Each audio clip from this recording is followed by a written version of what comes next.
Live. Everywhere. On netrootsradio.com.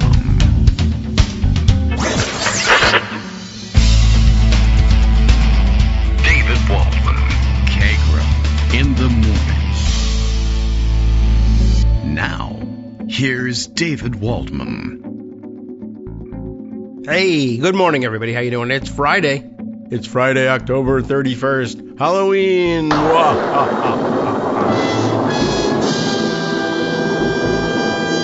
I know, that gets away of our introductory music.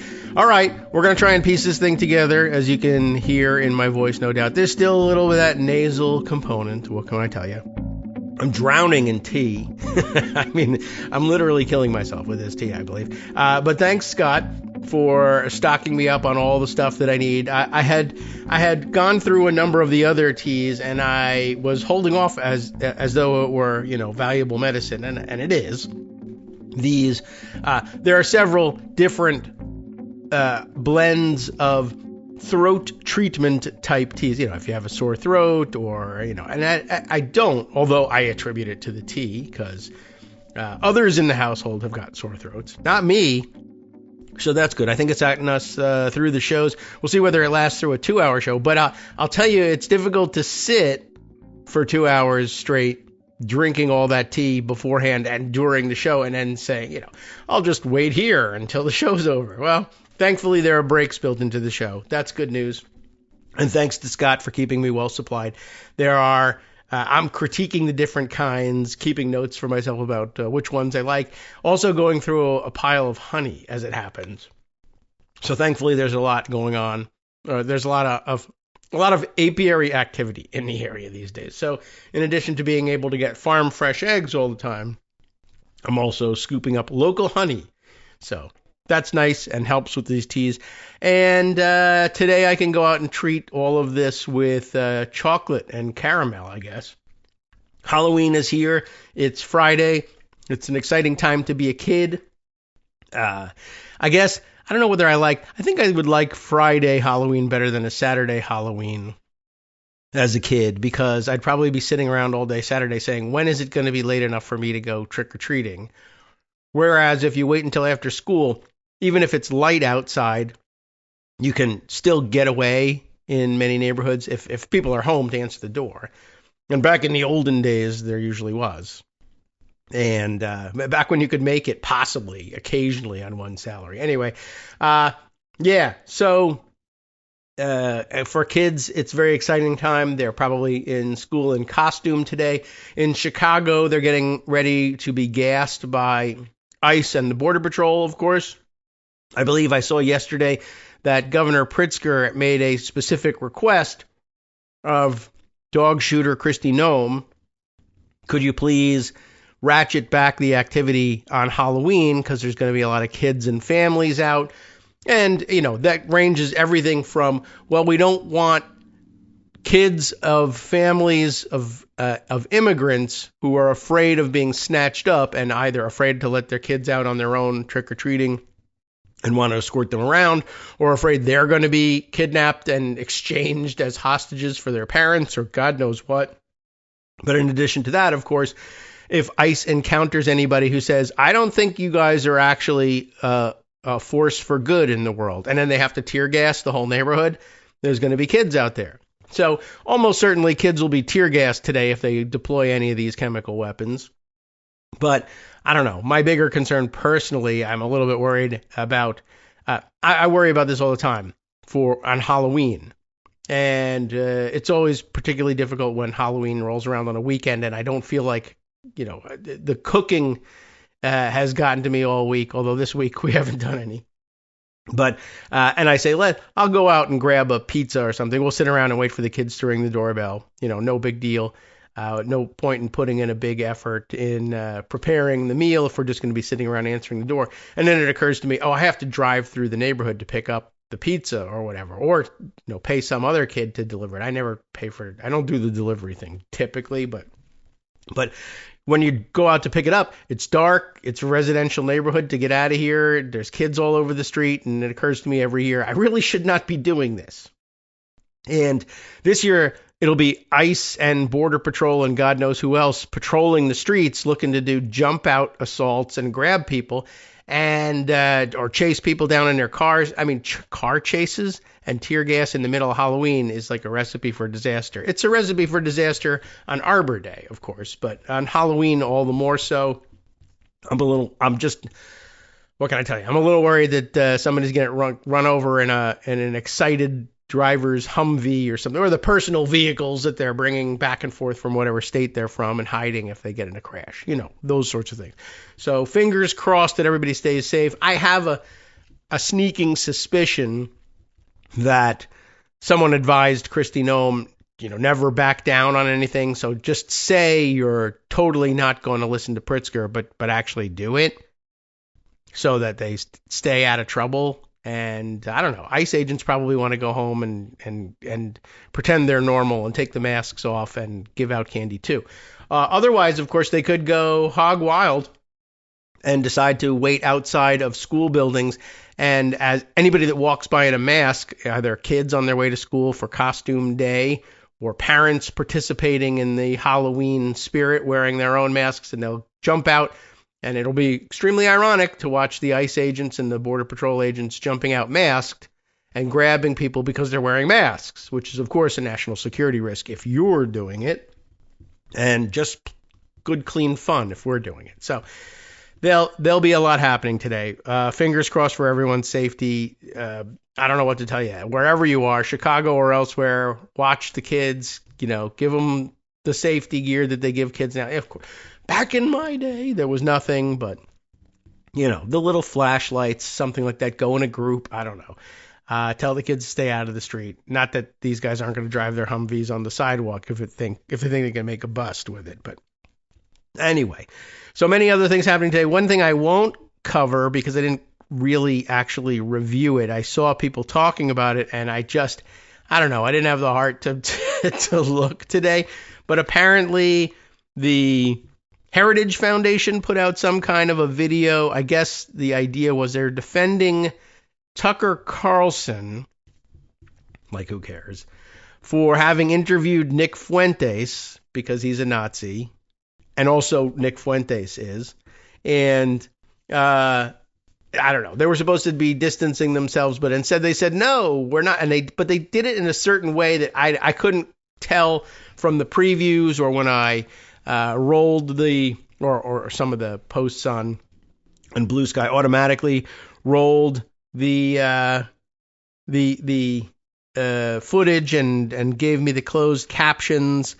I couldn't tell exactly what they were getting at, but it looks like it was John Podhoretz was reacting to it, and then everybody was reacting to Podhoretz's reaction to it. And as he saw something, and I haven't seen the video, so I just don't know it. I didn't see any evidence of it in the previews, but I believe it's there. Everybody's going crazy about it. Podhoretz, I guess, was somehow convinced that it may be very obvious to those who've listened to the video, by this video, that this was some sort of anti-Semitic messaging, I guess. I don't know. But everybody's talking about that they did or didn't watch the Bad Jews video. I don't know what happens. Every once in a while, Christian conservative weirdos get it in their head that they're the ones who are supposed to be able to sort out the good Jews from the bad Jews or something.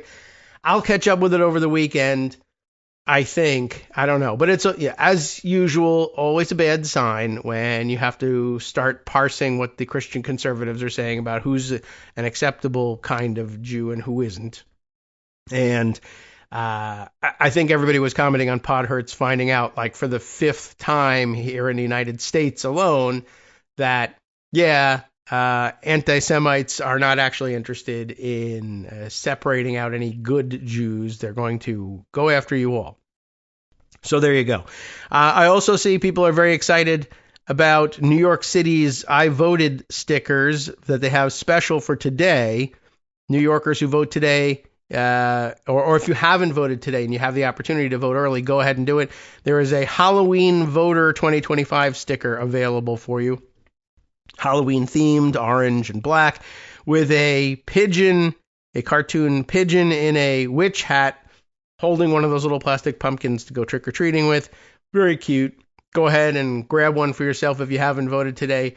And even if there isn't a special sticker, go and get it. I voted early the other day, and I very often hold on to the stickers for some reason, particularly from presidential years, even though they're nothing to write home about. But I don't know. I hold on to the stickers, and this one I held on to today, saying, well, that could be the last time you get an I voted sticker.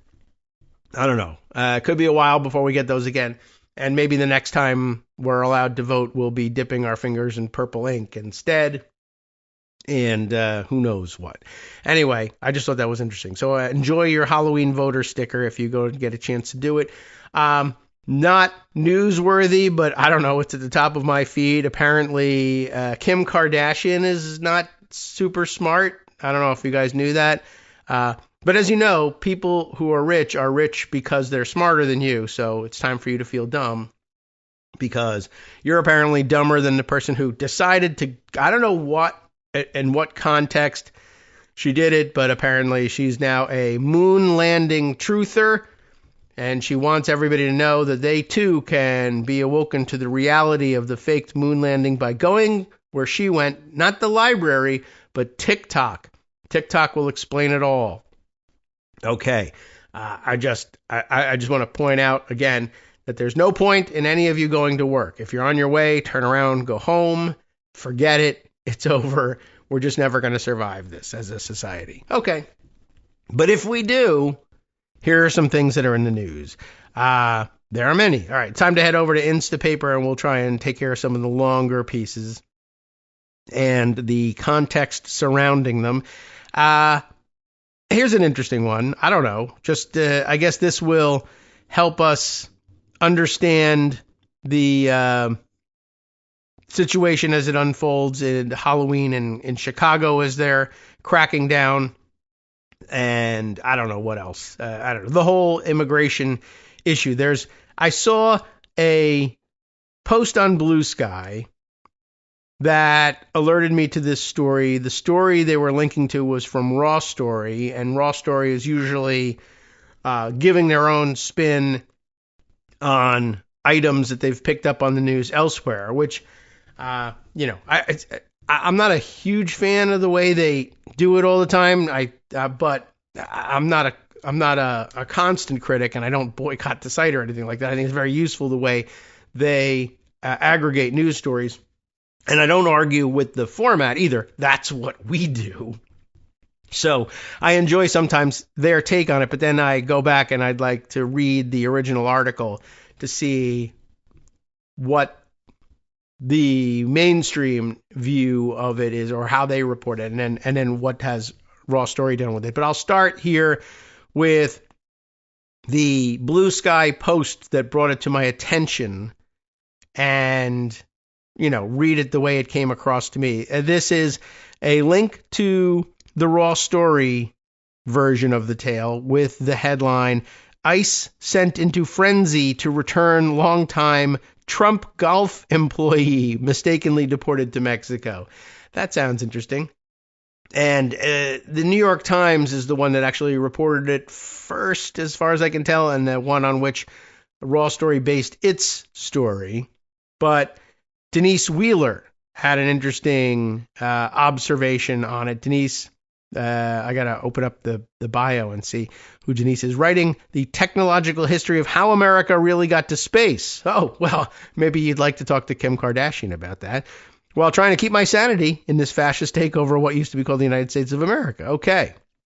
So, anyway, Denise pointed out not only the human interest story part of this, like, hey, they just grabbed this guy up and deported him and his family is still here, and how terrible is that to have this family separation, and the main story was the process by which he ended up being deported, and the main mistake that even DHS now owns up to is how he came to be deported.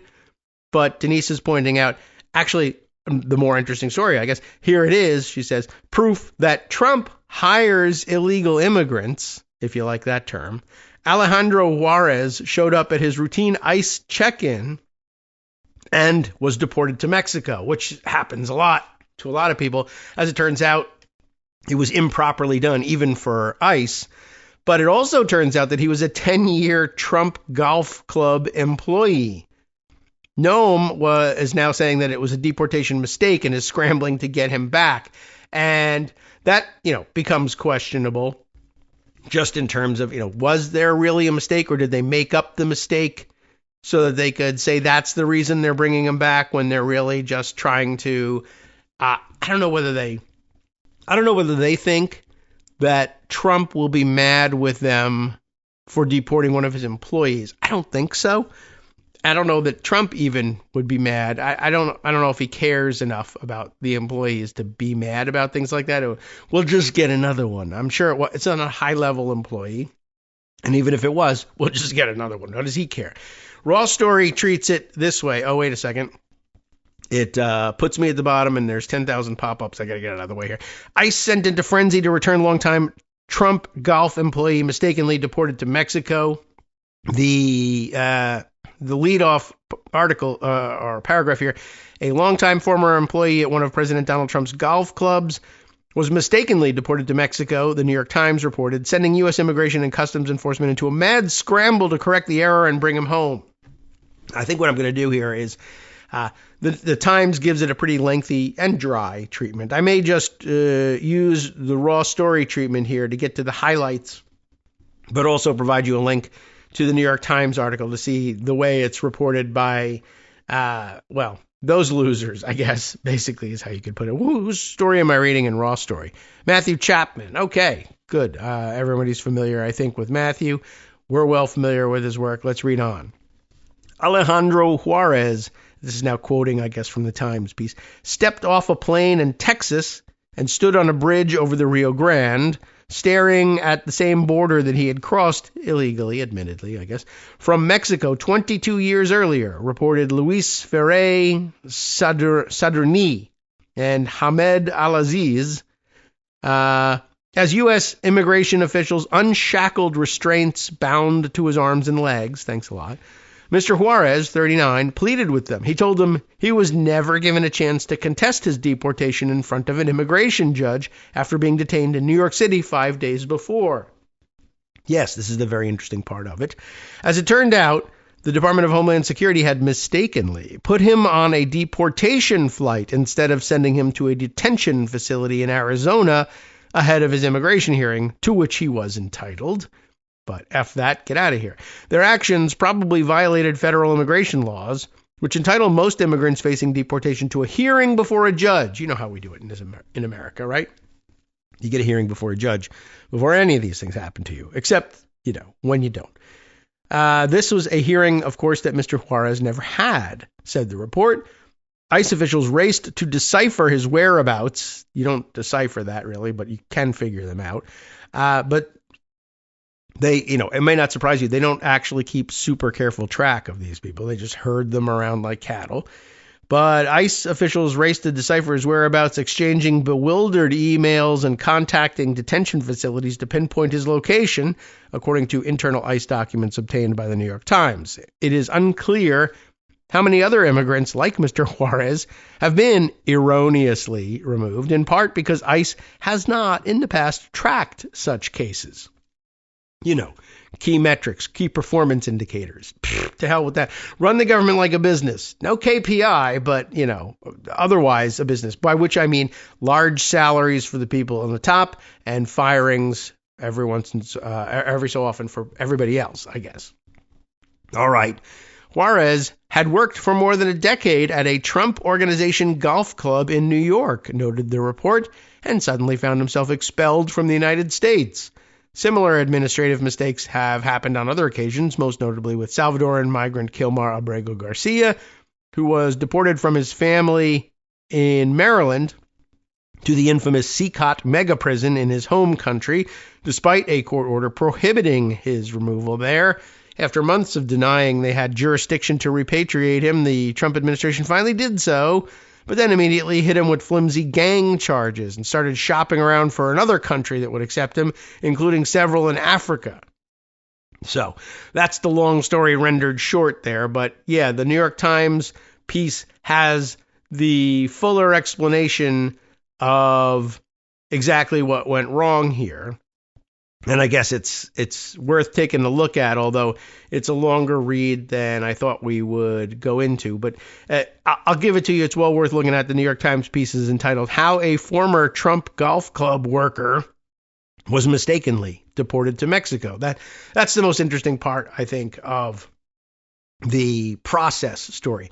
That this is claimed to have been a mistake, that it was simply, well, when you round up these guys, chain them up, and the ones who need to get a hearing go to Arizona. The ones who are being deported right away, because presumably because they've already had a hearing and lost, are going to Texas, and then you're going to push them over the bridge. Not off the bridge, over the bridge. And they simply said, well, this guy has tag A on, but we're putting him in plane B. And gosh, that's our mistake. Well, that and, not giving the guy a day in court. When Alejandro Juarez was returned to his homeland, federal agents told him they were just following orders. Those orders were wrong, as it turns out. So we're not rising to the level of them being illegal, but there was, of course, a due process violation. So there is that. So here's, again, how the Times handles it. Luis Ferre Sadurni and Hamed Aliaziz. Alejandro Juarez, we read this part as the quote. He stepped off the plane in Texas, right? They unshackle him, and he says, hey, I didn't even get a chance to talk to a judge. The agents told him they were just following orders. They handed him a small bag with his phone, belt, and documents. He took your belt, of course. Don't want you hanging yourself. And forced him to cross the bridge. He thought of the wife and 4 children whom he was leaving behind. After a 5-minute walk back to his homeland, the highway sign greeted him, in Spanish, Bienvenidos. And that's how my journey in the United States ended, Mr. Juarez, who had worked for more than a decade at a Trump Organization golf club in New York, said through tears during a phone interview from Mexico. You could do a whole other story of, tell me the story of how you came to get a job at a Trump facility and keep it for 10 years without documentation. I'd be interested to know that. And what are the names of the people at the Trump Organization who said, yeah, sure, keep working here, we'll pay you, even through his 3 campaigns for the presidency on the premise of, the platform of expel all the immigrants. I'm just sort of curious about that. Anyway, back in the United States, officials at the Immigration and Customs Enforcement Agency were just beginning to realize the brewing problem on their hands. They had mistakenly expelled Mr. Juarez from the United States, placing him on the wrong plane and erroneously dispatching him across a port of entry to Mexico instead of sending him to a detention center in Arizona. It might actually be more pleasant to end up in Mexico, I think. More pleasant to be in Mexico and free, even if you're not back in the U.S., than in the U.S., but in a detention center. Their actions probably violated federal immigration laws. Probably. It's kind of black and white. You're supposed to have a hearing in front of a judge. Did he get it? No. Well, it's probable then that they violated it. Well, you have to prove it, but it did. It did. Anyway, they probably violated immigration laws, which entitle most immigrants facing deportation to a hearing before a judge, a hearing Mr. Juarez never had. Therefore, it did. ICE officials raced to decipher his whereabouts. We read that part. It's unclear how many people are in the same situation because they don't count that. And of course, ICE officials probably don't think those people count at all. The sloppy handling of his case underscored the growing strain at an agency under mounting pressure from President Trump, really President Miller, to accelerate the deportation of millions of undocumented immigrants. Critics warn that the missteps in his case could foreshadow mistakes poised to become more frequent as detentions expand. The Department of Homeland Security, the parent agency of ICE, initially told the Times, incorrectly, by the way, that Mr. Juarez had not been deported, noting that he was detained because of a 2022 conviction for driving under the influence with a child in the car, which is, of course, what we saw a video of an ICE agent or Homeland Security agent doing the other day. And I haven't seen any follow-up on what happened to that guy. But at least they did arrest him. Anyway, it was later acknowledged, and it was issued a rare acknowledgement, DHS did, of its mistake, saying that Mr. Juarez had been, quote, removed to Mexico early because he was on the incorrect transport. The agency also offered a remedy. It would, ready for the remedy? It would facilitate Mr. Juarez's return to ICE custody and continue to push for his deportation from the United States. So that's what they're offering him by way of compensation. If we'll have you re-enter the United States to be immediately arrested by ICE, and then you'll get your time in front of a judge where we'll say, yeah, we should be deporting him. Because of government efficiency. Already this year, Trump officials had mistakenly sent Armando Abrego Garcia, the whole name here, to the infamous prison in El Salvador. We know all about that. Even as an error that officials admitted in court, even as they later maintained they had done nothing wrong. In 2022, the Civil Rights Office at DHS investigated the case of a man who was deported to Guatemala. This is 2022. Even though a final removal order had not been issued, the office recommended that ICE develop a process, that's a good idea, to allow people who were mistakenly expelled to rectify their removal, according to a report the agency submitted to Congress. Because of the volume of the detentions being so high, of course, and people are really stretched thin in the work that they're doing, it's not shocking or surprising that this type of mistake could happen, says Kerry Doyle. Let's get the music rolling here. Kerry Doyle, the top ICE lawyer during the Biden administration. That's what he had to say with respect to Mr. Juarez's case. Mr. Juarez, who lived with his family in Yorktown in Westchester County, New York, was detained on September 15th after being called to an appointment at the ICE offices in Lower Manhattan. Migrants appearing for routine check-ins there have often been arrested since Mr. Trump returned to office. Under immigration rules, ICE officials should have made him available for his scheduled hearing before an immigration judge. Oh well. Hi, I'm Scott Anderson, the guy that writes the daily summary for this show, Kagro in the Morning. Thank you to everyone that supports this show. Many of you send donations through PayPal, Patreon, Square Cash, Radio Public, and so on. Some of you write your own essays and send them in, or read articles with your own commentary. We appreciate it. Now, some of you are listening to this and thinking, I'd like to help, but isn't there something I could do that wouldn't require money or effort? Why, yes, there is. You can just like us. On Daily Kos, they call it the recommend button. YouTube has a thumbs up. There are hearts and likes and love buttons. Tap our love button. Tap our love button every day.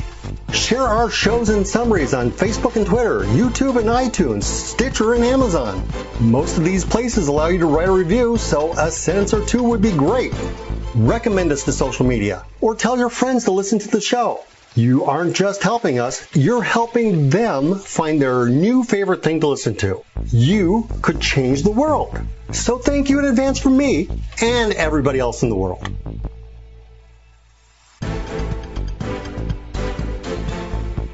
Hey, welcome back, everybody. A little bit late fighting with the mute button at the same time. But we're back, and you know where you are. So let's get right back to it. I'm going to skip down a little bit and get to some of the other bits and pieces. There's some incredible backstory just about how arduous the whole thing was, which I don't, really want to gloss over, but I'm gonna, so that I can get to some of the other things I was kind of curious about. It notes here, for the record, that after being forced back to Mexico, Mr. Juarez traversed more than 500 miles by bus and car to Puebla, the hometown that he said he had abandoned in 2002 in search of financial stability. He was back at his parents' home, trying to make sense of how his life in the United States had come to an abrupt end, all in less than a week. Mr. Juarez said that he was most worried for his wife, Maria Priego, and how she would support their three youngest children, ages 10, 12, and 16. His eldest son, who is 20, just in case you're interested, is stationed at a military base in California. Now, how could that be? What is he in? Since when does the Mexican army have a base in California? No, of course not. No, he serves in the Marines, the United States Marines, as a matter of fact. And golly gee, that was worth nothing for his dad. All his children, of course, are U.S. citizens. My 10 and 12-year-old children asked me on the phone, "When are you returning, Papi? We miss you. We can't be without you," Mr. Juarez said. Of course, Trump's answer to that, or President Miller's answer to that is, none of your kids are U.S. citizens, including the Marine, and they should all be deported. But we're not deporting the Marine until we're done with them. Anyway, Mr. Juarez said he crossed the U.S.-Mexico border when he was 16 and quickly built a life in New York, despite being undocumented. He learned English. Oh, no, you're kidding. And met his wife, who is in the process of obtaining a green card. Now, the other interesting part of things here, Mr. Juarez worked as a server and food runner at the Trump National Golf Club Westchester until he was fired in 2019 during Trump's first term, along with other workers who were undocumented. His firing was chronicled at the time by the Washington Post. It's linked herein. So there's more backstory that you should probably read. But in case you were wondering about that, how did that happen? Yeah, they did the politically expedient but cowardly thing. They exploited him for 10 years until Trump could be held to some sort of public account for being a gigantic hypocrite, at which point he said, okay, well, the people who will pay the price for that are the people we hired. We'll fire them all and then say, we didn't know. Now, he was most recently working 2 jobs, 7 days a week, as a maintenance engineer at a hotel and as the chief of landscaping and maintenance for 2 private residences in Westchester County. On February 6, 2022, Mr. Juarez was pulled over by state troopers in upstate New York while driving with his wife and 2 of their children and arrested on charges of driving while intoxicated. That's never good. That, according to police records, Juarez said that he was charged with a misdemeanor and sentenced to 3 years probation, avoiding jail time. The offense placed him on ICE's radar after years of living in the shadows. The agency began requesting that he occasionally check in. He did that 3 times without complication, he said. Some of the ICE officers thanked him for showing up, praised his English skills, and expressed gratitude for his son's military service, he said. You know, back when we did things like that. That changed on September 15th during a check-in at ICE's Manhattan offices at 26 Federal Plaza. That's where the local officials have been pushed around when they show up to escort people, where people have been knocked to the ground inside the building. 2 people I saw on video removed on stretchers. It's a real madhouse there at 26 Federal. Officers detained him after reviewing his case file while his wife, unaware of what was unfolding, waited in a car outside.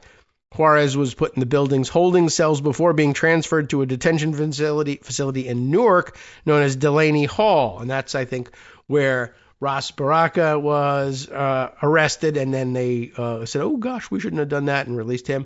And everybody else who's in trouble also found themselves in legal trouble outside of Delaney Hall. What's the name of the congresswoman who was arrested there also and still faces charges, too? I have to remind myself because I'm not as familiar with the New Jersey delegation anymore as I used to be.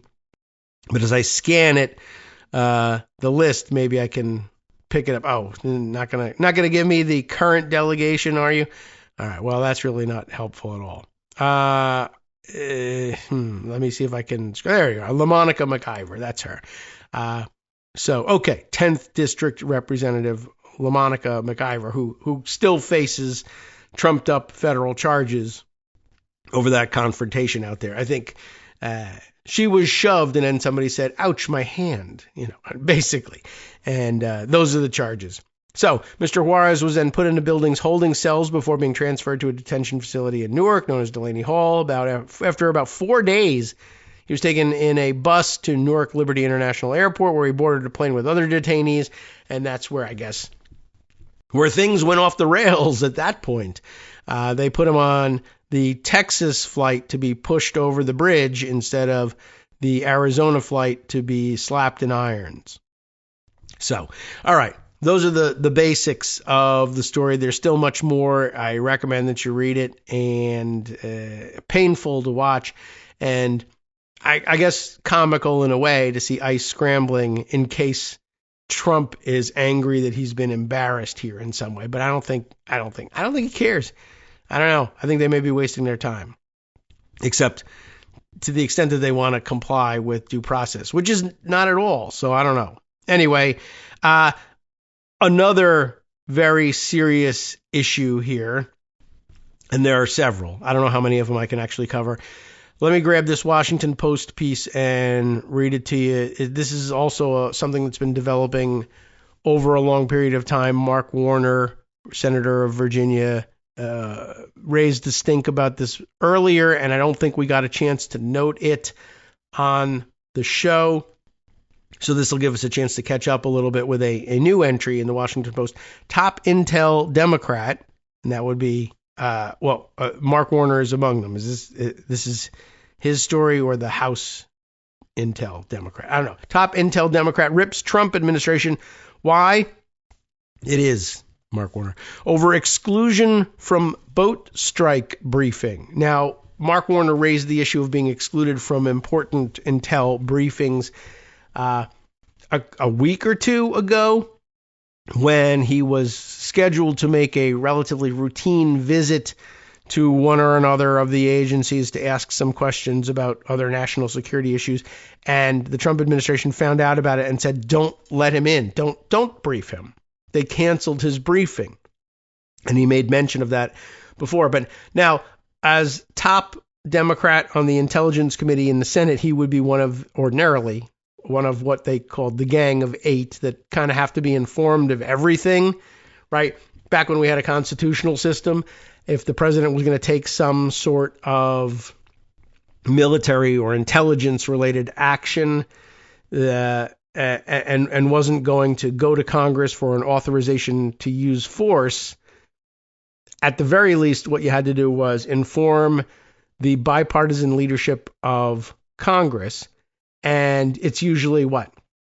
The speaker and the minority leader in the House, the majority and minority leaders in the Senate, and the chair and ranking member of the Senate Intelligence Committee and the chair and ranking member of the House Intelligence Committee. I don't know whether they have to do it with I don't think the armed forces chairs are involved in that.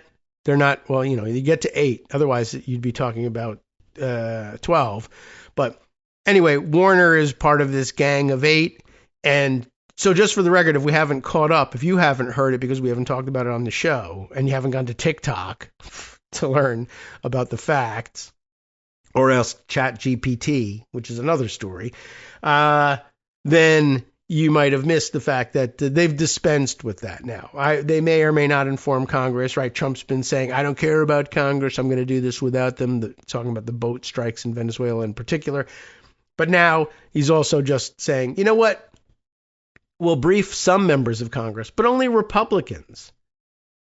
That's actually a major departure from national security practice and one of the many things that ought to be extraordinarily concerning to people.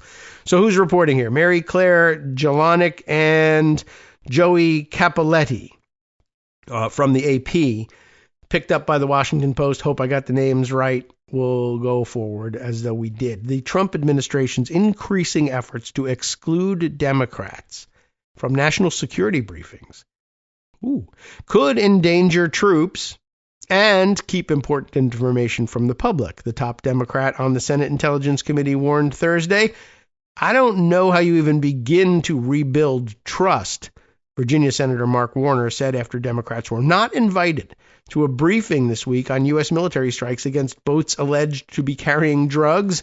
This is against every norm of how national security policy has worked.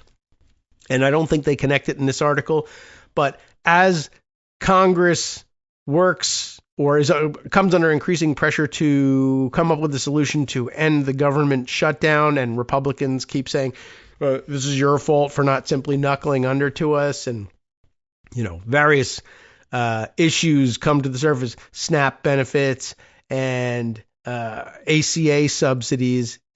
Alongside this, people like Mark Warner probably ought to be warning, listen, we can't appropriate money to an administration that ignores these important protocols.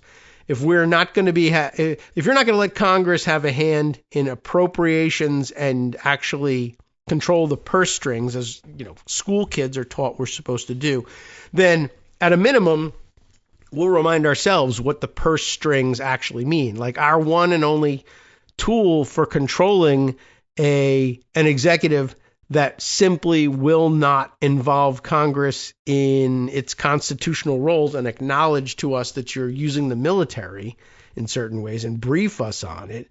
We can't fund that. The other tool being impeachment, but since that's not going to work either, we got to at least go. We're supposed to go with the defunding idea first and then impeachment later, but maybe you've reversed the order here. But yes, as he says, I don't even know how you begin to rebuild trust when you do things like this. Every senator should be read in, Warner said, and when you politicize decision-making about putting service members in harm's way, you make them less safe. That's true. And of course, you destabilize our democracy. Lawmakers in both parties have had questions about the American strikes on boats in the waters off South America. I think we all have. 14 strikes so far, according to this article, killing 61 people, and questions, of course, about the legal justification for them, given that Congress has not authorized military action. Not that Trump cares. President Donald Trump's administration has also been building up an unusually large force of warships in the region, fueling speculation that moves are aimed at ousting Venezuelan President Nicolas Maduro.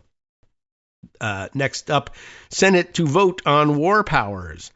Did you know that? The Senate could have a say next week with an expected vote on war powers resolution forced by Democrats that would prohibit strikes in or near Venezuela unless Congress approves.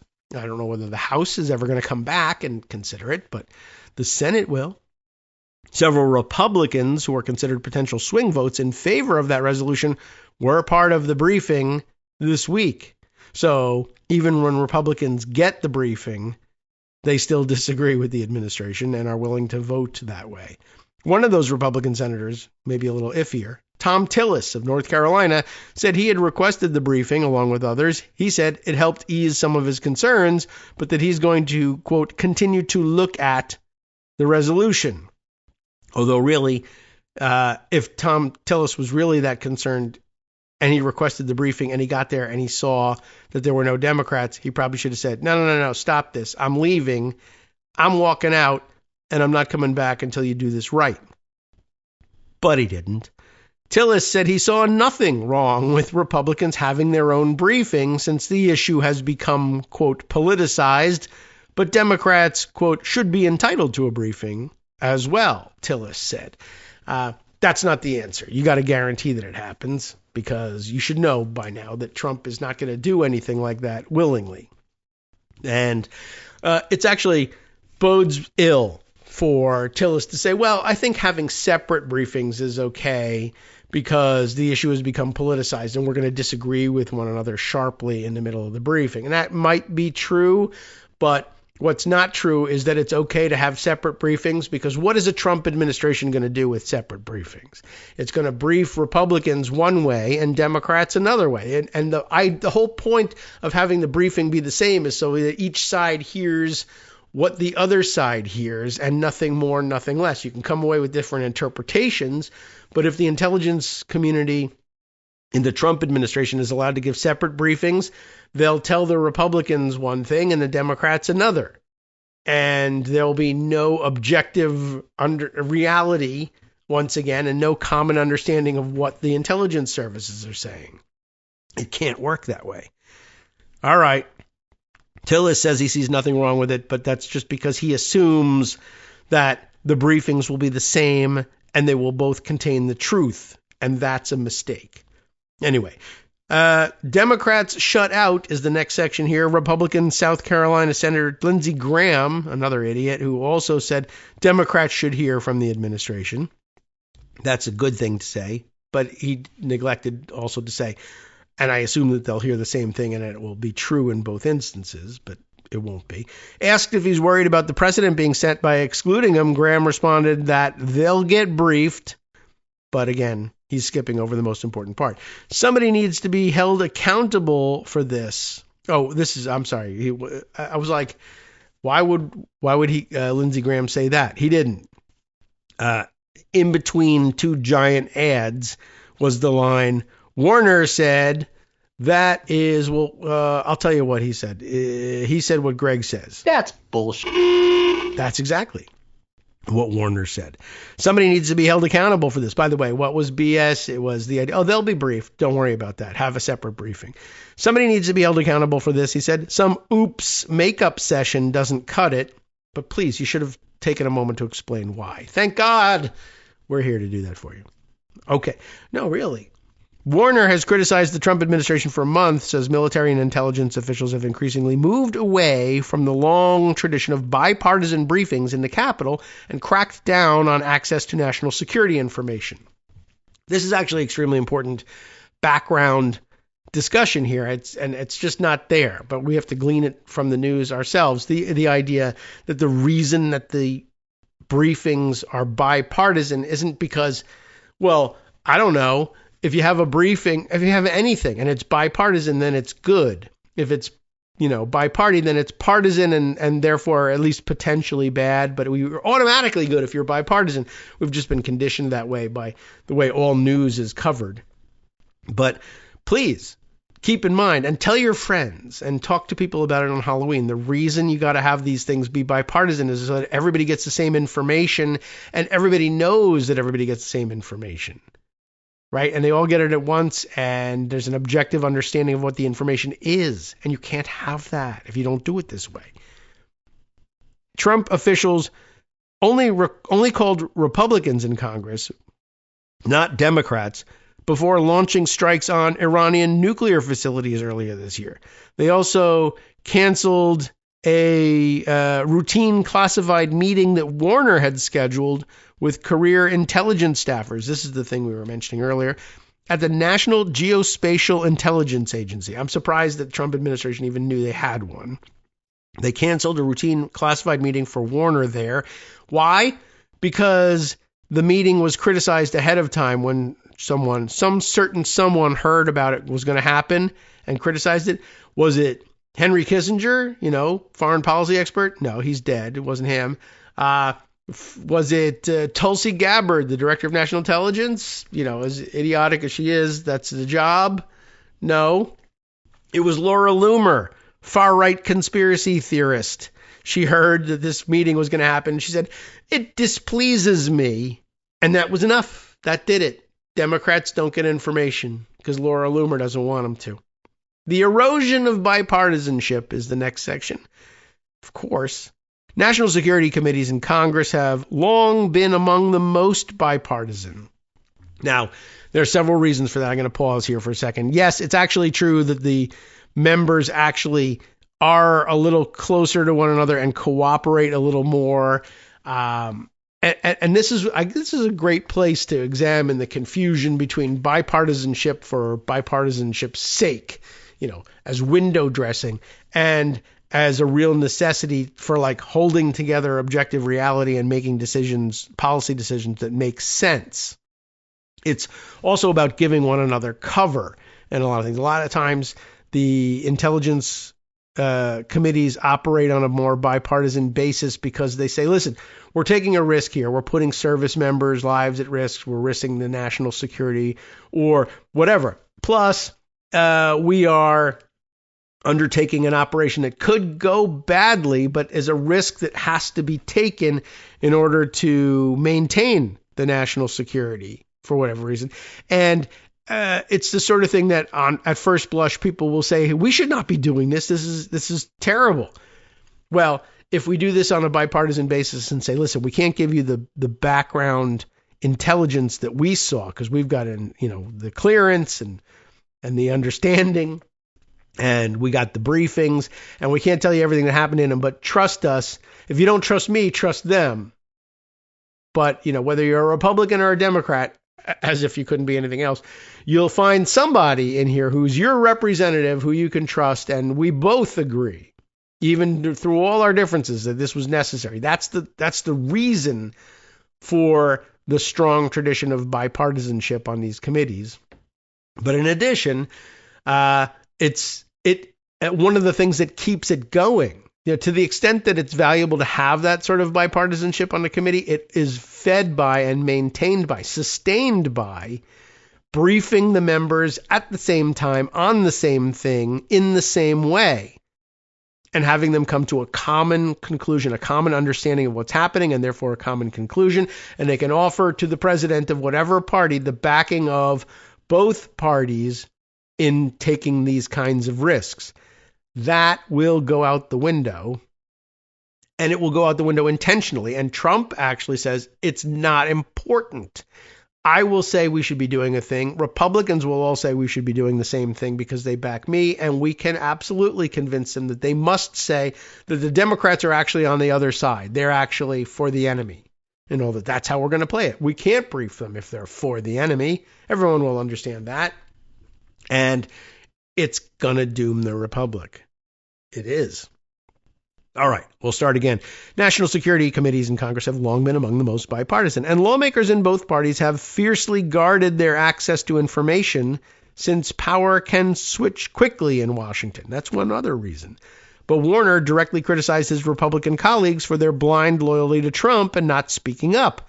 Here he makes the point, somebody should have walked out of that meeting, Warner said. Should have been you, Tom Tillis.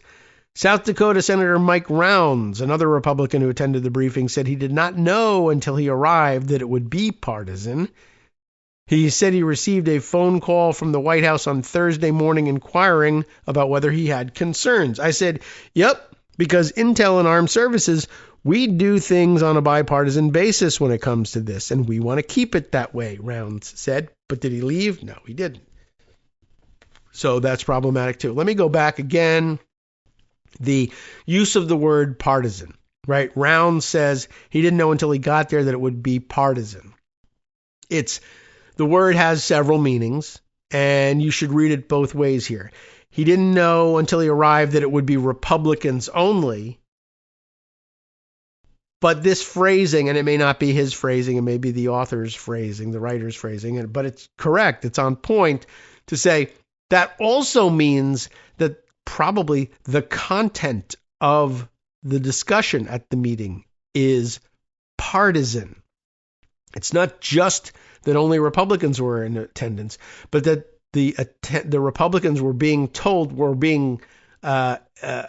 conveyed a partisan message. And that means, in all likelihood, not a particularly true or valuable one either.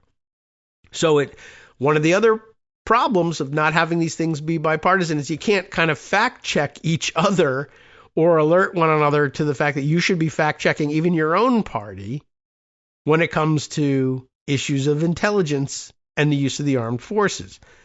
All right. So also Rounds makes mention of the fact that the Armed Services Committee, very much the same way in terms of its reliance on bipartisan cooperation, like the Intel committees, for the same reasons. The administration held a separate classified briefing for the House Armed Services Committee on Thursday that did include Democrats, but Democratic Representative Seth Moulton of Massachusetts, who attended the meeting, said the Pentagon pulled its lawyers with no notice. Why does that matter? The lawyers were the exact people who would supply a legal justification for these strikes, Moulton posted on X. So in other words, there was no point. Yes, the Democrats can come, but there won't be anyone there who can actually answer questions, the questions that you would have. Well, they questioned them anyway, because that's the next section. Lawmakers question attacks. New York Representative Gregory Meeks, the top Democrat on the House Foreign Relations Committee, also criticized Thursday's House briefing, saying it was incredible for how little information was shared. And here, again, dual use of the word incredible. I found that to be incredible, meaning it had no credibility, as opposed to, oh my gosh, it's very surprising. But he probably means both. Incredible for how little information was shared, how little time the briefers stayed to answer questions, and how completely absent any credible legal rationale was for the administration's unauthorized ongoing expansion of these strikes. Like, this is, again, another thing that kind of has to be digested. It doesn't always come through in the news reports. What'll be reported is that there was a briefing and that Democrats came out and said, we don't think the administration has got the legal justification they need, and they didn't do anything to convince us otherwise. And then Republicans will say, of course the Democrats are going to say that. They are the opposition party, and they're going to oppose whatever Trump does. Everything Trump does is bad. Well, that is true, but it's also the case that they're telling you that there was no legal justification given. Not that they gave a legal justification and Democrats disagreed with it, that they gave a briefing and didn't appear with any information that would be construed by anyone as a legal justification. They're telling you what actually was not happening in the meeting that should have been. But it's understood to be so routine that you have these briefings, that they are bipartisan, and that you actually tell people information and let them interpret it. And if Democrats or one party or another comes out and says, we disagree with it, that's to be expected. But if they come out and say it wasn't even presented, it's so outside the norm that you almost expect the reporter to say, I don't know if I believe that. And then, of course, if Republicans come out and say, no, they did, they gave an explanation, then it becomes, oh, well, now we can report it as he said, she said. And they just disagree over what the justification was. Not if it wasn't there. Not if it wasn't there. Anyway, oh my gosh. Well, we'll continue on here. Rhode Island representative. Oh, I'm sorry. Did I skip this one? Yeah. So there was no legal justification given. Trump has tried, anyway, to justify the attacks on the boats as necessary to stem the flow of drugs into the United States, asserted that the U.S. is engaged in an armed conflict with drug cartels, but that's what people came with questions about, and there were no answers forthcoming. Isn't that strange? The administration says it is relying on the same legal authority used by the Bush administration, oh no, when it declared war on terrorism after the September 11th attacks, but lawmakers have said they want more detail about the rationale as the pace of attacks has increased, and also, of course, there being no terrorism. Rhode Island Senator Jack Reed, top Dem on the Senate Armed Services Committee, called it very poor judgment to exclude Democrats from the briefing. I think it is. Yes, but it's more than just that. We'll be right back.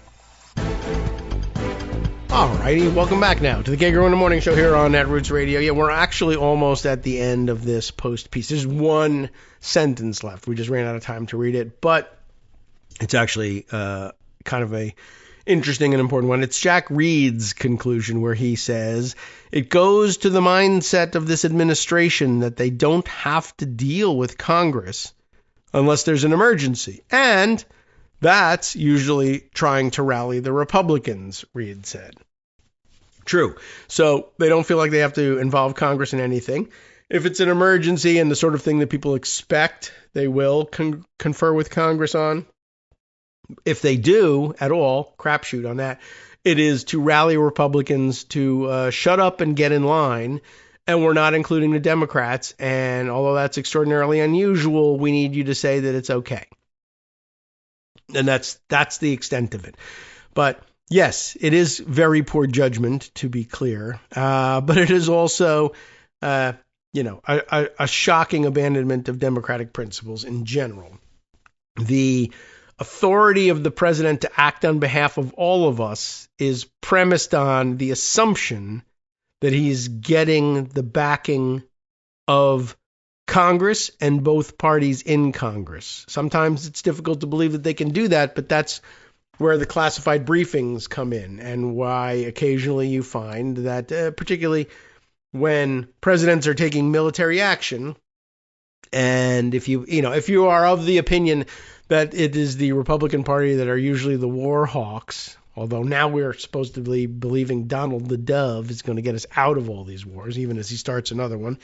And if you need to take military action, it's usually been important to Republican presidents to get Democrats on board and say, even the peacenik Democrat communists are with us on this one. Yeah, so it's a backhanded thing, but, and here they don't even bother. It's it's more than just playing politics. It is laying the groundwork, as usual with everything, for a authoritarian regime that doesn't need the approval of Congress, Republican or Democrat. So very worrisome and needed to be on your radar. And now it is. Okay. How about a few other Republican, or I should say, a few other Trump administration efforts to undermine democratic authority, shared powers, separation of powers, checks and balances, etc. A long read, as it always is, from where are we at? Just Security? Yeah. But I think we're all worth it. And interesting in that it helps us also wrap up a couple other loose threads out there that need some updating. One, his return from his Asia trip, Trump, that is. Unfortunately, he came back. And, now we got to deal with him. And, of course, that we'll also have to deal with his triumphal announcements that he's reached gigantic deals with all of the countries he negotiated with, which basically are rehashes of the deals he said he concluded before, but which were unbelievable in the strictest sense. Nobody believed that they were real because they've involved things like Japan is going to write us a check for $500 billion, and a lot of that money is going to go to me, and I get to control it. And what? That's not a real thing. And we'll take a look at what's going on there. But it also poses a constitutional crisis of its own, because everything Trump does poses a constitutional crisis because he does not know about or care about the United States Constitution. Here's the piece. Again, it's in justsecurity.org. The $550 billion shadow budget. Yeah, because that's what it is, if it's real.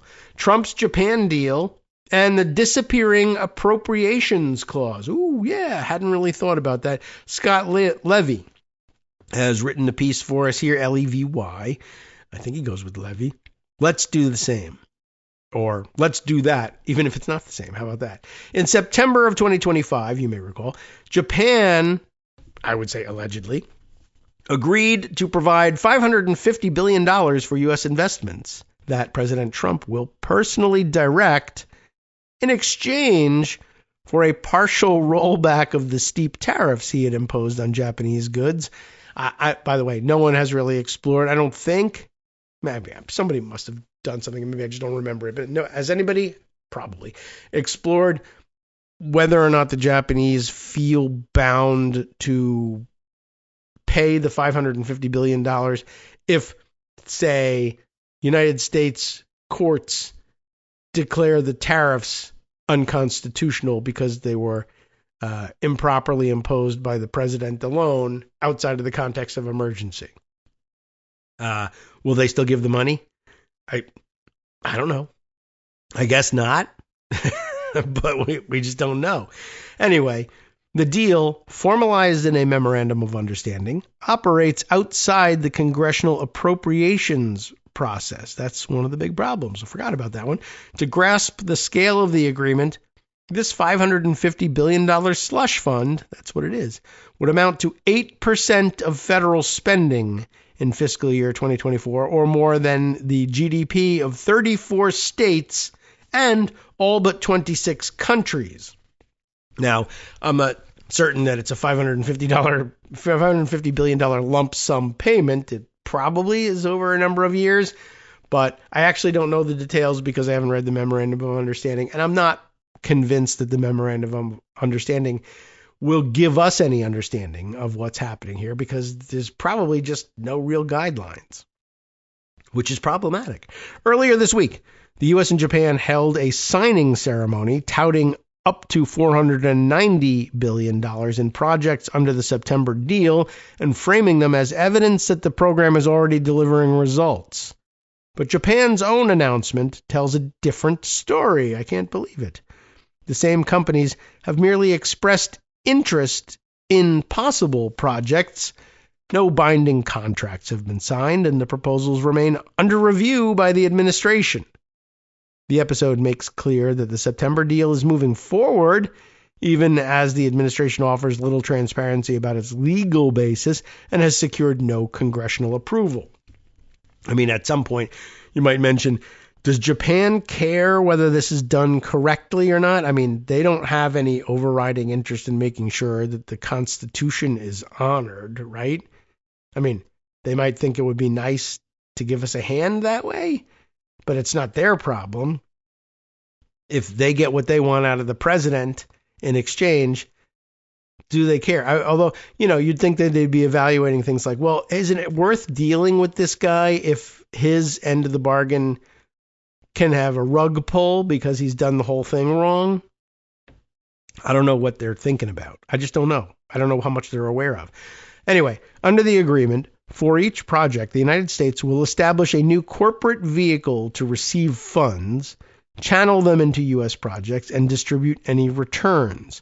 In practical terms, the president could, or would, it says, control a $550 billion pool of foreign capital through entities his administration creates and manages. That structure circumvents the U.S. Constitution's Appropriations Clause and the fiscal safeguards Congress designed to enforce it, replacing the ordinary budget process with a system answerable only to the White House. Why didn't the framers decide to do things that way? Oh, I don't know. Reasons. Next up, overview of the deal. Let's read. In April 2025, President Trump invoked the International Emergency Economic Powers Act, the IEEPA, to declare a national emergency, citing, quote, large and persistent trade deficits. He then imposed a 10% reciprocal tariff, and that in quotes too, because there weren't any tariffs going the other direction, so it can't be reciprocal, on imports from major trading partners, including Japan, later raising Japan's tariff to 25%. The escalation prompted negotiations that produced a framework agreement in July and a final memorandum of executive order in September of this year. Under that deal, Japan pledged to invest $550 billion in U.S. industries, such as semiconductors, energy, and shipbuilding, in exchange for partial tariff relief. The Federal Circuit has since ruled that the president lacked the authority to impose those tariffs under IEEPA, and the Supreme Court is scheduled to hear oral arguments on November 5th, so right around the corner. So right away we'll have the question of, does any of that money have to show up if they lose this case? The Japanese-U.S. Memorandum of Understanding gives President Trump near total discretion over how those funds will be invested. Under the proposed structure, an investment committee chaired by the Commerce Secretary will recommend projects, but the final decisions rest with the president. If you're just going to design the whole thing to be outside the Constitution, it doesn't really make much sense to worry about whether or not the process you design is constitutional. So we just won't design it that way. All investments must be made before the end of his term. Once a project is so that no other president could ever have control of this slush fund. That's the idea. Once a project is selected, Japan has 45 business days to decide whether to fund it, with tariff increases or profit penalties if it declines. So, yeah, that's a pretty open decision. For each approved investment, the United States will form a special purpose vehicle to receive Japan's money and manage the project, with the U.S. serving as a general partner. Profits will be split evenly between the two countries until a set threshold. Then 90-10 in America's favor. Yeah, that was kind of weird. The Department of Commerce will execute and oversee the program's operations, or thinks it will anyway, if any of it's legal. The deal gives the administration sweeping control over hundreds of billions of dollars in foreign capital through entities it creates and manages without congressional authorization or oversight. Yet, despite the agreement's scale and the creation of a wholly new investment framework, the White House's executive order only referenced the $550 billion investment without explaining how the deal will operate. And while Japan has publicly released the memorandum, the Trump administration has not. Another omission. The administration is already operationalizing the framework In the October 28th fact sheet, the White House touted nearly $490 billion in what it described as new investments under the September memorandum and held a signing ceremony in Japan with about a dozen companies.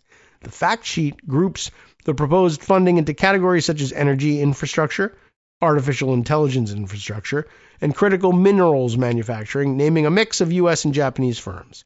Several projects, however, list no participating company at all. Commerce Secretary Howard Lutnick later posted a video on X explaining the September deal again, confirming that implementation is proceeding as originally agreed upon. That is to say, with no terms whatsoever and no beneficiaries named. Isn't that great? In contrast, Tokyo struck a far more cautious tone. I can't believe it. It's their money. Japan released its own fact sheet listing the same 15 companies and 6 more that had merely expressed interest in potential projects and made no binding commitments. It characterized the dollar figures as a rough estimate, and Japan's finance minister noted that it remains unclear how many of the projects will move forward or how much financing will ultimately be involved. The proposals will still need to undergo review by the Department of Commerce's Investment Committee, which recommends projects for presidential approval, and no final decisions have been announced. 2 companies issued press releases stating they had signed memoranda of understanding with the department in support of the new agreement, but no binding contracts or enforceable investment commitments have been disclosed. Interesting, again, how they reference, well, the Department of Commerce will make recommendations to the president, but the president will decide. That's problematic all by itself, but what it really means is the president can decide probably also without the recommendation of the Department of Commerce, or he can direct the Department of Commerce to recommend something to him and then he'll approve it. The reason the Department of Commerce is involved is if I can't think of anything besides something Don Jr. is interested in and Eric is interested in, and we have extra money, I'll ask you guys to recommend something. Otherwise, he'll do it himself. How does the deal break federal fiscal law? Well, the Japan deal builds a second budget outside the law. That doesn't sound good. By directing foreign money through corporations it creates and controls, the administration has assumed powers that belong to Congress alone. Oh no. The following sections explain how the arrangement breaches the Constitution's Appropriations Clause and the fiscal statutes that enforce it, the Miscellaneous Receipts Act, the Anti-Deficiency Act, and the Government Corporation Control Act. I don't think we know about at least 2 of those. But we do know about the Appropriations Clause, and guess what? It violates it. The Constitution gives Congress alone the power of the purse, prohibiting the executive from spending or directing funds without legislative approval. The Appropriations Clause provides no money shall be drawn from the Treasury, but in consequence of appropriations made by law. I'm sure that the Trump administration will say, well, this money isn't going into the Treasury. It's going elsewhere. Well, I don't know about that, but they could claim it. But it was probably beyond the contemplation of the founders that a significant portion of the American government's budget would just come from another country, because that was totally outside of any realm of possibility. Completely wrong. And, for people who say, if you don't have borders, you don't have a country. Well, if your budget isn't produced by your country and controlled by its constitution, then you don't have a country. You just have a subsidiary of Japan, I guess. No money shall be drawn from the Treasury, but in consequence of appropriations made by law. That safeguard ensures that Congress, not the president, decides which programs to fund and how much to allocate. That, of course, is out the window already before we even get to this here in this country. Members exercise oversight through hearings, audits, and constituent engagement, ensuring that major development projects reflect both national priorities and local needs. If the Japan deal continues to proceed outside the standard processes, members of Congress will have no voice in how the executive branch funds massive investment projects that could reshape industries and employment in their own states and districts. Right. But as I said, that's already out the window with the president alleging the power to impound certain funds or spend things on a whim, even if they haven't been appropriated for. By long-standing practice, significant trade agreements are submitted to Congress for approval under procedures established by statute, reflecting its constitutional authority to regulate commerce with foreign nations. That too. The Supreme Court has rejected the notion that foreign affairs place the executive beyond Congress's reach. As the court explained in Zivotofsky versus Kerry, a 2015 case, the president is not free from the ordinary controls and checks of Congress merely because foreign affairs are at issue. That principle applies with particular force here. Directing and spending money are among Congress's most fundamental checks, not exceptions to them. Interesting. I would be interested to find out what that case originally was about. I'm wondering whether it's conservatives suing the Obama administration for trying to do something on a much smaller scale and insisting you can't, it's unconstitutional, but if we're doing it, then it's going to be awesome. I have a feeling it might look that way if we got a chance to look at that Zivotofsky case. The Japan deal bypasses Congress by excluding it from both consideration of a major trade agreement and control over the hundreds of billions of dollars this agreement directs. Negotiated as a non-binding memorandum and executed solely by the executive branch, it proceeds without any statutory or legislative approval, thereby exercising powers that belong to Congress and eroding the safeguards that protect its control of the purse. But don't expect the House to be convened anytime soon to worry about or challenge. Next, violating the Miscellaneous Receipts Act. That's I think a new one on me. The Miscellaneous Receipts Act, because there's not a whole lot of miscellaneous stuff. Hey, somebody gave us billions and billions of dollars miscellaneously. What should we do with it? There are occasional contributions, but they're small scale. The Miscellaneous Receipts Act, MRA, provides that an official or agent of the government receiving money for the government from any source shall deposit the money in the Treasury. That's an important part of the thinking that we were missing before. Like, well, no money shall be drawn from the Treasury but by act of Congress. Well, we just won't put the money in the Treasury then. Okay, here's the law that says, yes, you will. You have to. Well, no, we won't, because we'll tear the Treasury down. Oh, okay. Once deposited, those funds cannot be withdrawn without an appropriation from Congress. So just don't do it. Okay. Enacted in the 19th century to enforce the Appropriations Clause, the MRA prevents the executive from financing itself through outside sources, foreign, private, or otherwise. Oh, well, I guess they did anticipate this. Not the founders, but our 19th century Congress. The Government Accountability Office, the GAO, the Justice Department's Office of Legal Counsel, the OLC, and the courts have long recognized that agencies cannot evade the MRA simply by structuring a transaction so that no federal official ever handles the money. GAO reads the MRA broadly, although they may get a memorandum later that says, no, you don't, or no, you shouldn't. Signed, your president, Donald J. Trump. President DJT, thank you for your attention to this matter. GAO reads the MRA broadly, normally, emphasizing that what matters is not form, but the degree of control the government exercises over the funds. OLC has taken a narrower view, focusing on whether the government retains authority over the funds once a transaction is complete, but the Japan deal violates the MRA under either interpretation. In defense of the deal, the administration may point to OLC's 2006 softwood lumber opinion, which concluded that the United States did not violate the MRA when it settled trade litigation with Canada. Under that settlement, Canada agreed to provide $450 million to a private foundation that would distribute the funds to pre-designated causes in the United States.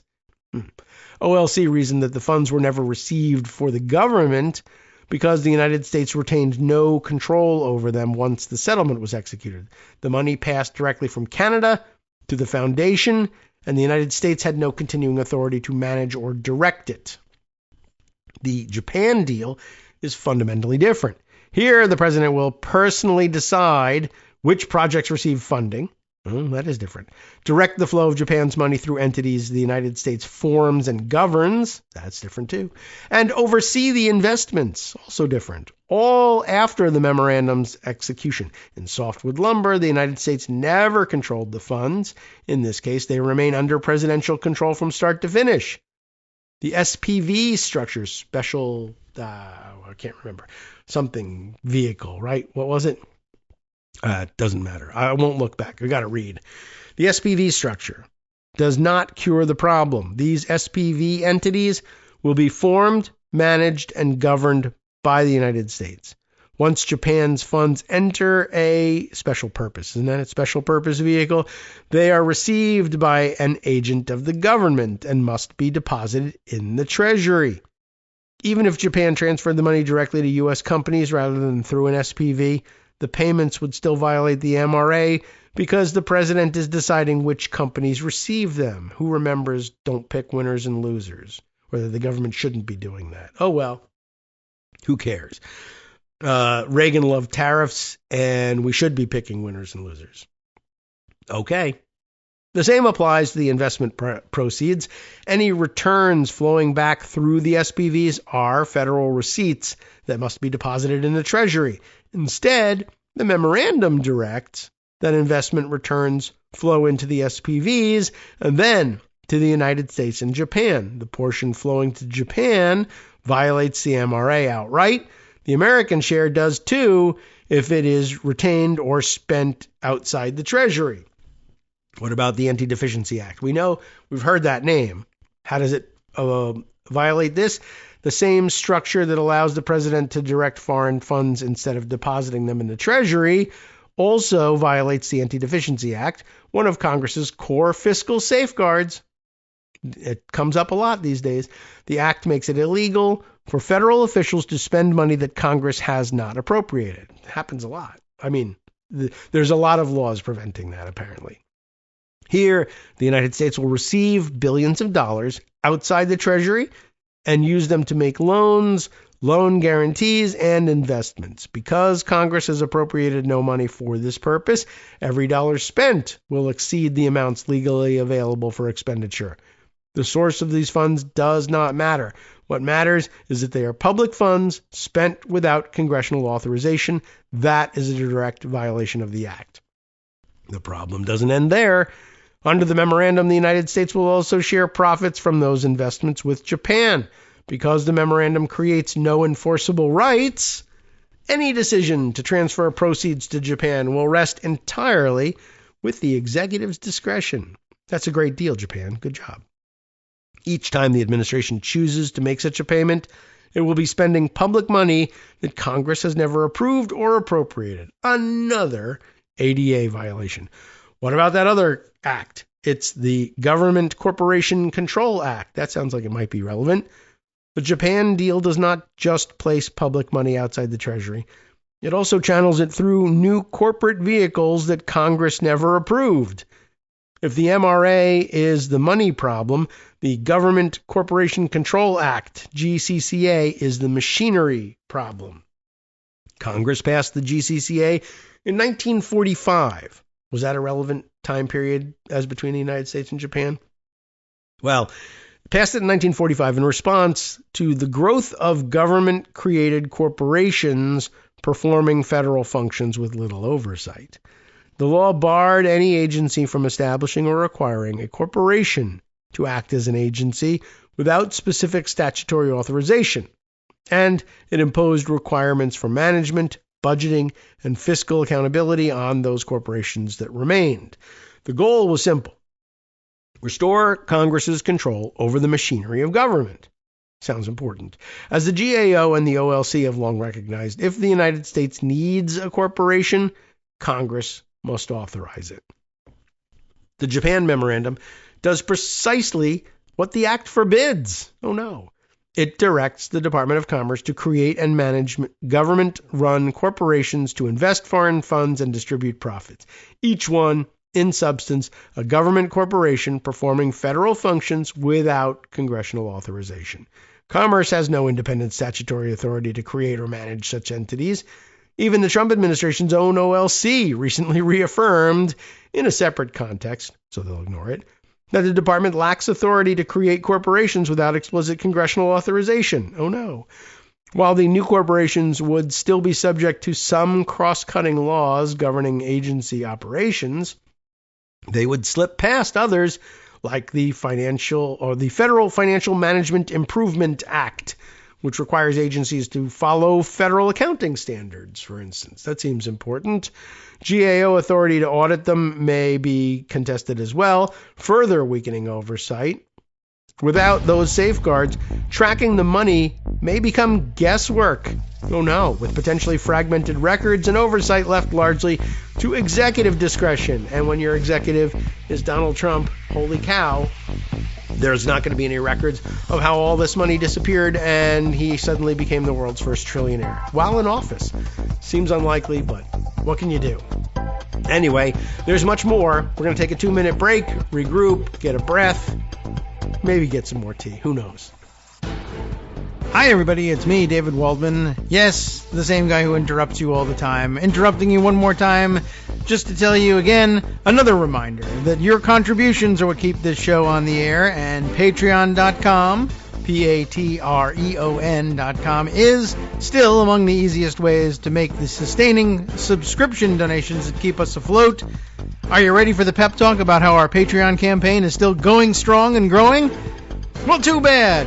Yeah, the plain fact is we actually are headed in the wrong direction, and whereas we once had about 175 monthly patrons, we're now actually down below 150. Time to recruit some more. Not exactly the kind of news I wanted to share, but there it is.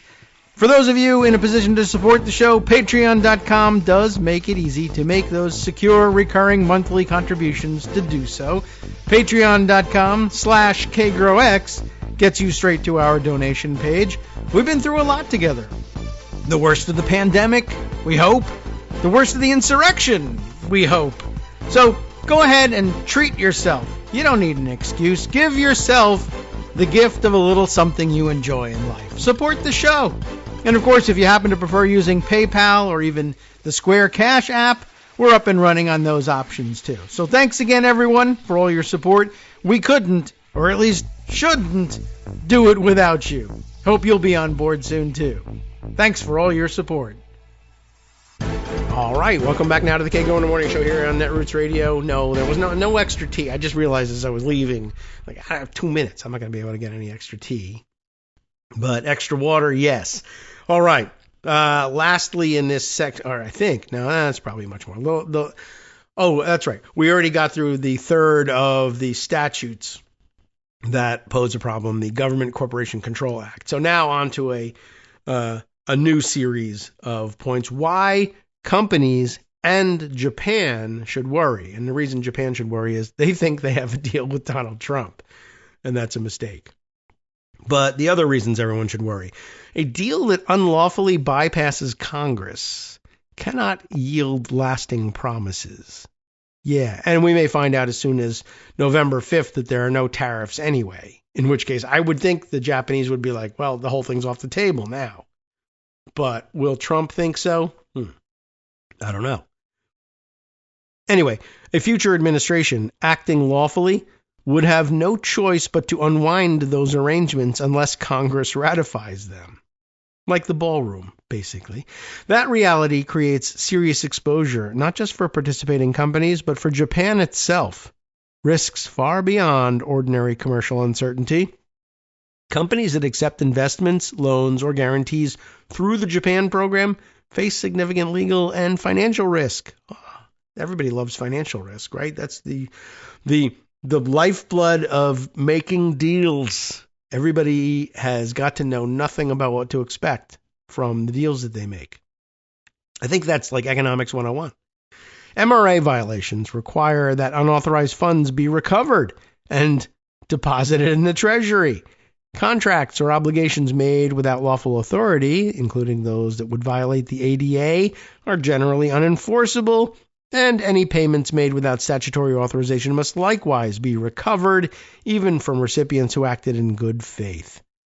Federal agencies are required to aggressively pursue such collections, that's in quotes, aggressively, And a future administration would have no choice but to do so. I mean, unless there was no constitution at the time.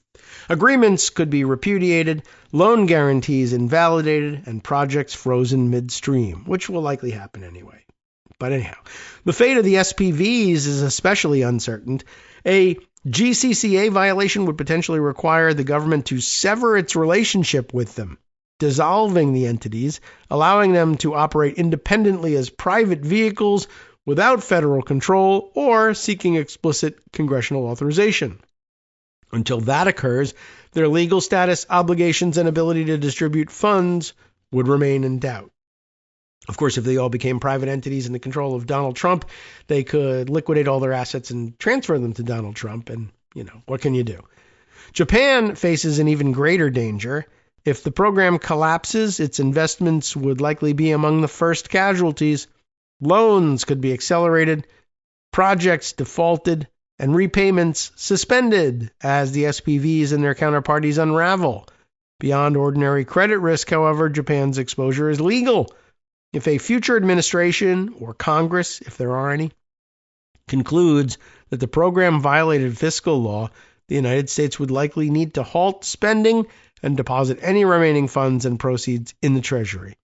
Even a cooperative administration might be unable to repay Japan without new legislation, potentially leaving hundreds of billions of dollars in legal limbo. Or in Trump's basement. I don't know which. In short, Japan could lose its entire investment, and companies could find themselves holding worthless contracts. They are effectively betting that future leaders in Congress will accept as lawful what the Constitution and federal fiscal laws clearly forbid. But, if they got to keep part of the money, maybe they would do it. Who knows? A prototype for future deals. And I mean, by the way, how do you get that congressional approval? If you don't give me this approval, we unwind this thing and I steal the money. Like, on the other hand, if you authorize it, you could authorize it in a way that allows me to steal less of the money, but give some of it to you. That might work. No, I mean, it won't work, but legally speaking, but it might work to change people's minds about how to vote. So there you go. There's more, though. A prototype for future deals. Since the deal was first announced, commentators have suggested that the Japan deal could serve as a prototype for deals with other countries, and the precedent may already be spreading, even though it's not a good precedent even for this one. South Korea has been negotiating its own version and has reportedly reached an agreement with the United States this week, with President Trump announcing that a deal has been, quote, pretty much finalized. According to reports, the framework calls for up to $200 billion in cash installments for U.S. projects in exchange for tariff relief, with the Commerce Secretary chairing a joint investment committee and profits split evenly between the countries. Although final terms remain subject to approval by South Korea's Seoul's legislature. I guess you take your pick there, and they chose both. It's the same legislature, but okay. Editing problem. And work remains ongoing. The structure closely tracks the Japanese framework, consistent with South Korea's finance minister's September remark that, quote, because we know the outcome of Japan's negotiations, we can negotiate with the U.S. based on it. The two arrangements together would give the Trump administration control of roughly $750 billion in foreign capital without congressional appropriation, approaching the scale of the Defense Department's entire annual budget. That seems like a lot. Restoring congressional control is the next segment. The danger is not just that this arrangement could be abused, it will be, but that it could become normal, despite the fact that it violates 10 statutes and is unconstitutional. Congress should fulfill its constitutional responsibilities and protect the power of the purse from unlawful encroachment. But if they don't, I don't know. Whatever one thinks of the underlying trade dispute, Congress should not set a precedent that future presidents can personally direct hundreds of billions of dollars in foreign finance spending outside the appropriations process. Beyond constitutional principle, you got anything else besides constitutional principle? Because that's not going to work. members of Congress have a practical stake in reclaiming control over where investment flows. Oh well. Hundreds of billions of dollars in projects could be placed in their states and districts without any input from their congressional representatives. It must act now either to terminate the deal or bring it under lawful control, or hang on and see if you get a bribe. For this deal to comply with existing laws, Congress would need to pass a statute authorizing and governing the program's structure and oversight. A proper framework would establish a clear governance structure for any investment vehicles receiving funds from Japan. It would also require transparent and public criteria for project selection and mandate competitive solicitations. Funding decisions would rest on objective standards, not unfettered executive discretion, which this could all be done. I mean, you could form such a framework, and you could do it with a wink, wink, we'll rubber stamp whatever Trump asks for. But, I mean, you should have an interest in doing this, if not to reestablish your control over the purse strings, then to codify a Republican Congress's ability to make sure that a Democratic president can't actually do the things that a Republican president can. You need to establish a mechanism that you will unfairly exploit for partisan reasons, at the minimum, right? Don't you want that? Oh, I don't know. We'll see. Congress would also have to require that all receipts and returns be deposited in the Treasury and that spending occur only as specifically authorized. This would preserve the profit-sharing terms with Japan while bringing the program into compliance with federal fiscal law. So like I said, it's in their best interest. Waive all of the requirements when it's Trump, enforce all the requirements when it's someone else. You want this. I mean, it's a terrible corruption, but you want this. If you don't do it, you're crazy. Congress could also impose rigorous transparency and auditing requirements, again, which they would waive for Trump, but not anyone else. Each vehicle could be subjected to GAO audit, federal accounting requirements, and annual reporting to the appropriations committees. Likewise, Congress could strengthen its oversight of future executive actions under the GCCA by requiring agencies to provide advance notice and legal justification before forming any new government corporations. This safeguard would allow Congress to object before an unauthorized entity comes into existence and prevent similar end runs around the appropriations process. At a minimum, Congress should request a GAO opinion on whether the memorandum complies with the MRA, ADA, and GCCA. And then, pay attention to the results. Although ADA violations have never been criminally prosecuted, a formal GAO finding that the arrangement violates the act would put the administration officials on notice. Oh, now you're on notice, everybody. Congress could also seek information on how the administration plans to select investments and avoid conflicts of interest, if they do, or use a House resolution of inquiry to force a public discussion in committee. If Congress allows this arrangement to stand unchallenged, then they should just go home. But what they say here is it will not only erode its power of the purse, but its constitutional standing. Yeah. The framers gave Congress control over public funds to ensure no president could spend money without the consent of the people's representatives. If you think that's what Congress is. Whether Congress chooses to unwind the deal or to regulate it, the choice must be its own. What Congress cannot do is look away while the executive builds the government beyond the budget and the presidency beyond the law. I would have to add at the end of this, of course, unless they decide that they do want to do that and just stay on vacation forever. That could happen too. It's not self-executing, that Constitution or either any of these laws.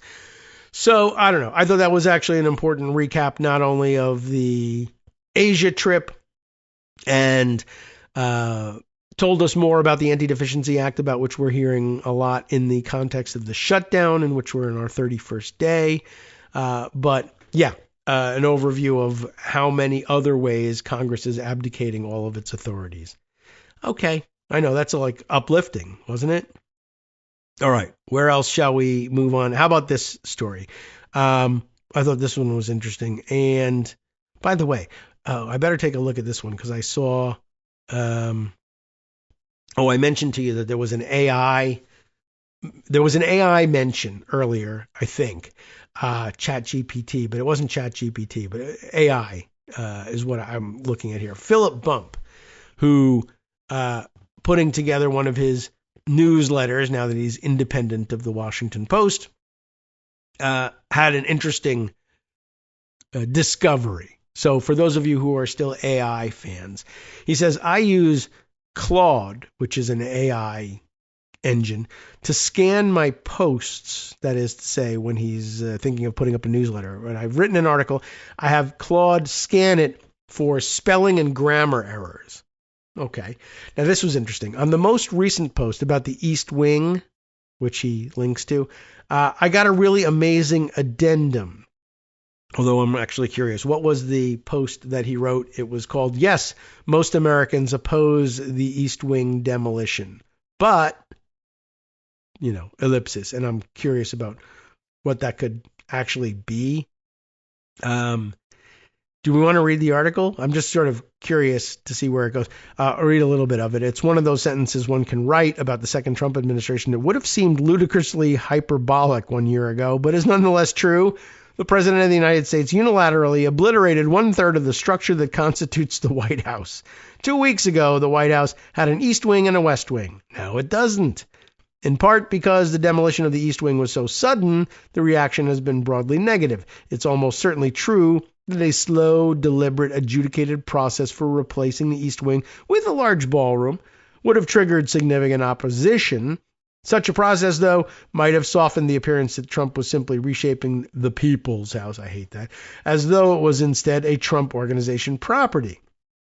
Polling conducted by YouGov found that most Americans disapprove of the destruction of the East Wing. Can't believe it. 4 in 10 strongly disapprove, including 7 in 10 Democrats and almost half of independents. There's a chart illustrating this. That said, 3 in 10 Americans approve, including a majority of Republicans. There's an interesting age split in the YouGov data, with older Americans being more likely to express approval of the destruction, almost certainly a function of the fact that older Americans are more likely to be Republican. We shouldn't lose sight of the significance of that support, though. 1/3 of Republicans strongly approve of Trump simply smashing the East Wing into rubble, something that is extremely safe to assume they would have viewed more skeptically had it been undertaken by, let's say, Barack Obama. Condemnation from Democrats would likely have been more modest under such circumstances, sure, but no Democratic president would have suddenly taken a wrecking ball to the White House without notice. Harry Truman, a Democrat, did oversee a renovation of the building, but he did so with guidance and input from appointed officials and experts. New polling conducted for ABC News and the Washington Post shows similar disapproval of the East Wing destruction. Again, most Americans view the move negatively. Again, most Republicans support it, with about 1/3 supporting it strongly. And again, there's a divide by age. It is not the case that support for destruction of the East Wing is a function of people not understanding what happened. YouGov asked Americans whether they'd seen images or video of the building being demolished. 6 in 10 Americans said they had, including a majority of Republicans. In other words, at least some, but probably quite a few Republicans, saw the destruction with their own eyes and approved. Yeah. Interestingly, there's a correlation between having seen the photos and approval of the destruction when considering age. In other words, older people are more likely to say they have seen photos or videos of the demolition and say they approve. But this is almost certainly a demonstration of the correlation does not equal causation axiom. It's likely that older Americans are simply more likely to support Trump and more likely to consume traditional news media that covered the destruction. Okay. There's an update here. YouGov generously shared data on views of the demolition relative to whether individuals had seen photos or videos of the destruction. And in fact, Republicans who'd seen the destruction were much more likely to say they approved of it occurring. One takeaway here is that the demolition of the East Wing is unpopular, but another is that this too has collapsed into a partisan framework. An action that would almost certainly have met with condemnation if suggested to Trump voters in October of 2024 is, in October of 2025, viewed positively for little more reason than that Trump did it. If the destruction of a substantial portion of the White House is an on-the-nose metaphor for Trump's attack on American democracy, consider how we might extrapolate Republican support for his doing so. Good point. though I offered it in a different context, which was that Phil had, does he go by Phil ever with his friends, or just Philip? That he had run the whole thing once he'd written it through his Claude AI to see if there were any errors. And he got a very, as he says, a really amazing addendum. And it's this, screen cap of it is provided. Note on fictional content. Right, check my spelling, Claude. Okay, yeah, sure I did. But this article, it adds, appears to be presenting a fictional scenario. Is it Republicans caring about something? No. It is the demolition of the White House East Wing. Yes, this AI engine tells them this article appears to be presenting a fictional scenario as if it were real news, complete with polling data and analysis, you crazy a-hole. While the writing quality is good, readers should be aware this describes events that have not actually occurred. Overall, the article is well written with just a few minor issues that should be addressed for consistency and clarity. What? And bump includes next a screen grab of him saying literally, it actually says this, comma, those events have in fact occurred. Claude responds, I need to clarify something important. Based on my knowledge, the demolition of the White House East Wing has not actually occurred. The article you've shared appears to be fictional or satirical content, despite being presented in a realistic news format with polling data and analysis. In other words, as somebody else put it on Blue Sky, even AI thinks this story is too dumb to be believed, but it's real. Now, people pointed and said, well, the engine has only trained on articles up to a certain date. And yeah, I know. But it is interesting. In his follow-ups, Philip Bump says, here, I share articles with you. And it says, my mistake. It does correct itself. I should have Googled more information about it rather than saying you had made it up. But I found the whole thing pretty interesting, that a very basic fact that all of us have seen with our own eyes, and that all the polling is about, have you seen it yourself? AI, the super genius that it is, never makes mistakes. Everybody should rely on it. Let it make medical decisions for you. Doesn't know that this thing has happened and says you're a liar for saying it did. Well, there's more to the screen cap here, by the way. Claude goes on to say, the White House East Wing still exists and has not been demolished by any administration.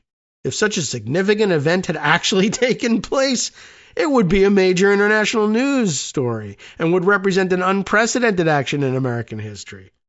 I should have been more direct about this in my initial response rather than simply noting it at the end. The grammar and style analysis I provided is still valid for the writing itself, but the content describes fictional events, not real ones. If you have reliable sources indicating that this event actually occurred, I'd be interested to learn more, as this would be a major development that I'm not aware of. Oh well, so much for the super genius. Now he goes on and provides it to him, and like I said, the Claude AI eventually says, oh, whoops, I guess you're right about that. But yeah, in the meantime, millions of people are saying, it's a computer, it's infallible. That's why I ask it questions of importance. Well, don't do that. Stop trusting the facts from, AI. It doesn't know what's going on in the world. All right.